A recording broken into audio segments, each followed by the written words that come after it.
अब ज़रा ये देखो, the degree measure of angle subtended at the centre of a circle.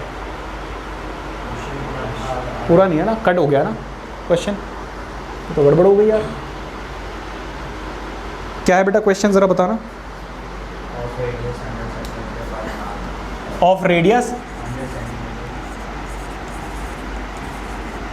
100 centimetre bye an arc of length 22 centimetre. ठीक है, find the degree measure of angle subtended at the centre of the circle. हाँ ठीक है, अब सही है। कौन सा क्वेश्चन है? क्वेश्चन नंबर 4 देखते हैं भाई। ये क्रॉप करते वक्त नीचे का कट गया था क्वेश्चन, तो मैंने लिख दिया है। क्वेश्चन एक बार रीड कीजिए। Find the degree measure of an angle of the angle subtended at the centre of a circle of radius 100 centimetre and arc of length 22 centimetre. बेटा पहले सर्कल बना लीजिए। इस सर्कल की आपको क्या दी हुई है बेटा? रेडियस दी हुई है। कितनी दी हुई है? 100 सेंटीमीटर। बताइए कोई दिक्कत? और इसकी लेंथ ऑफ आर्क दी हुई है, मतलब कि L दिया हुआ है विच इज़ 22 सेंटीमीटर। अब वो आपसे ये पूछ रहे हैं कि आप ये बताइए कि यहाँ पर एंगल कितने डिग्री का बनेगा। और इसके बीच में हमने रिलेशनशिप लास्ट क्लास में डिस्कस की थी। ठीक है, क्या होती है? लेट करेंगे बेटा length of arc. Length of arc बेटा हम L से डिनोट करेंगे विच इज़ 22 सेंटीमीटर। बेटा सारी चीज़ें लिखनी ज़रूरी है, डायरेक्टली ऐसा नहीं फॉर्मूला लगाया और एकदम शुरू हो गए।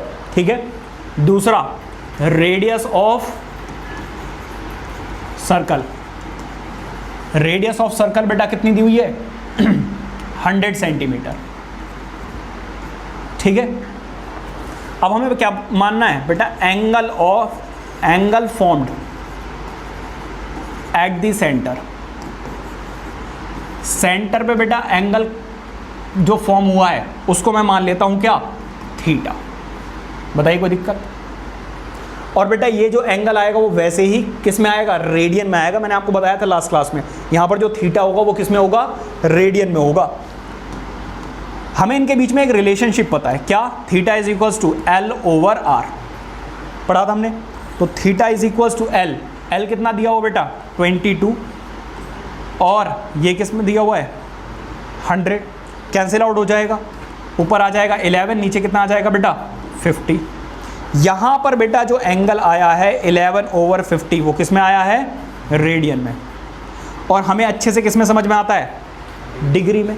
तो हम इसको डिग्री में कन्वर्ट करेंगे। ठीक है, तो यहाँ पे लिखोगे 11 over 50 radian is equal to 180 over pi into 11 over 150। समझ में आ गई बात या नहीं? अब बेटा वैल्यूज पुट कर दो। 0 से 0 कैंसिल आउट हो गया। 5 कैंसिल आउट नहीं हो रहा है। 0 से 0 बेटा कैंसिल आउट। ठीक है, यहाँ पर बेटा आ गया 18 इंटू 11 और देखो यहाँ पे 5 भी है और इसकी वैल्यू कितनी है बेटा? 22 ओवर 7। ठीक है, 11 से ये बेटा क्या हो जाएगा? Cancel out.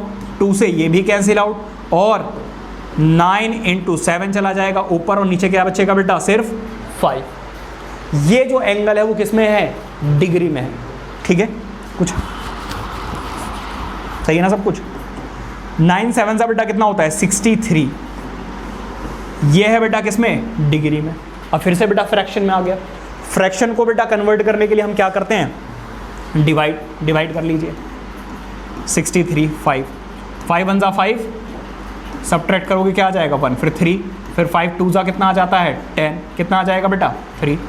तो इसको जब आप सॉल्व करेंगे तो ये आ जाएगा 12 डिग्री प्लस 3 ओवर 5 मिनट्स। ठीक है, अब 12 डिग्री प्लस 3 ओवर 5 को किससे मल्टीप्लाई करना पड़ेगा बेटा? 60 से। तो ये किस में चेंज हो जाएगा? अरे ये तो डिग्री है अभी भाई, ये अभी तो डिग्री है। ठीक है, जब 60 से मल्टीप्लाई करोगे तब ये मिनट्स में चेंज होगा। अब ज़रा देखिए,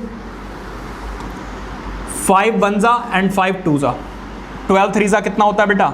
36। तो एंगल जो है वो 12 डिग्री एंड 36 मिनट्स है। समझ में आ गई बात ये नहीं? तो इस चीज़ का ख्याल रखना कि जब आपका एंगल आ जाएगा फ्रैक्शन में, डिग्री में, तो उसको आपको किस में चेंज करना पड़ेगा, मिनट्स और सेकंड्स में। ठीक है, आई होप के समझ में आ गया होगा, प्लीज़ नोट इट डाउन।